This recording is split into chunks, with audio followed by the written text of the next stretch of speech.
U.S. officials say Israel has carried out an airstrike on Syria. According to American officials, the attack took place overnight Thursday into Friday. They say the strike apparently targeted a warehouse. There's been no official confirmation from Syria yet. Meanwhile, some reports suggest that Israeli warplanes targeted a weapons shipment to Lebanon's resistance movement Hezbollah, but Hezbollah has not commented on the issue yet. This is the second time Israel launches airstrikes on Syria since the unrest broke out in the country back in 2011. Israeli warplanes bombed a research facility earlier this year. Well, joining us now is Saul Lando, a senior fellow and vice chair of Institute for Policy Studies, joining us via Skype from Berkeley. Many thanks for joining us here on Press TV, Mr. Landau. Now, even though Syrian officials have not confirmed this airstrike on Syrian soil by Israel, how dangerous a precedent do you think it sets, specifically in the context of this being carried out in a country which is already so volatile? Well, I think the facts are probably accurate. The New York Times already has reported it. I checked this online before we started our conversation. I think that what Israel calls into question is the very existence of international law.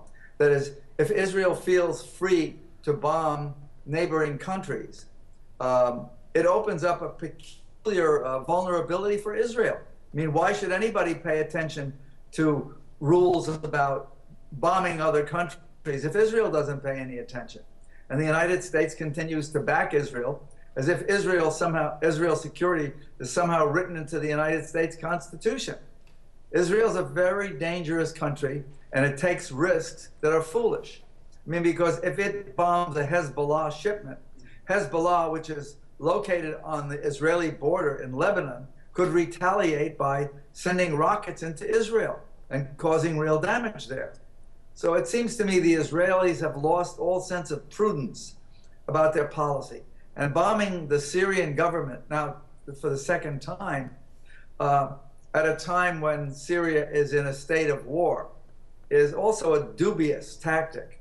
Because for all these years, the Assad governments, both father and son Assad, have essentially made certain that there was no incursions at the Golan Heights into Israel, so that they have really protected Israeli security. So Israel has been safe with the Assads. If the rebels take over, nobody knows who is going to be in charge or what their policy is going to be toward Israel. And some of these rebels have spoken in, how should I say it, more radical militant terms about their Islamic goals. And if Israel should be, I would say, worried about them. So I think it's just foolish, and it makes a mockery of international law. Indeed, we'll just get back to the role of the international community. But what does Israel hope to achieve then, if this move is so risky and involves so much risk for Israel itself? Why is it going forward and doing this for the second time? Well, they got away with it the first time, and so they figured they'd get away with it the second time.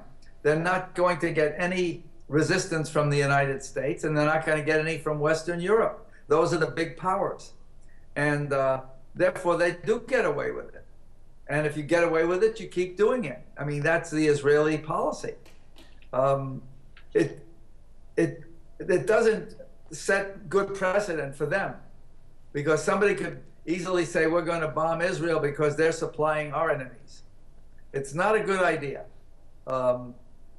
When you're a country that's surrounded by other nations that are not friendly to you, to use this kind of warfare without announcing, without any precedent in law, it can easily be used against you and then argued against you.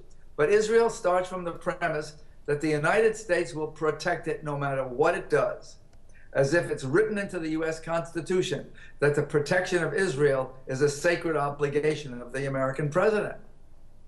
Well, as you've just mentioned, so we let them get away. apologies there. As you've just mentioned, Israel is going to get away with this again, based on U.S. support for Israel in almost all affairs. Considering that, do you think this is basically Israel trying to set the grounds for a proper military action from the West and its allies in Syria? No, I don't think it sets the stage for further military action. I don't think Israeli troops are going to go into Syria. I think that would be suicidal on their part. It would be crazy. I think it sets the precedent for more bombings, though. I mean, if you get away with one, you get away with two, you can get away with 3, 4, 5, and 6. And that's what it sets the precedent for. If we don't like what you're doing, we'll bomb you.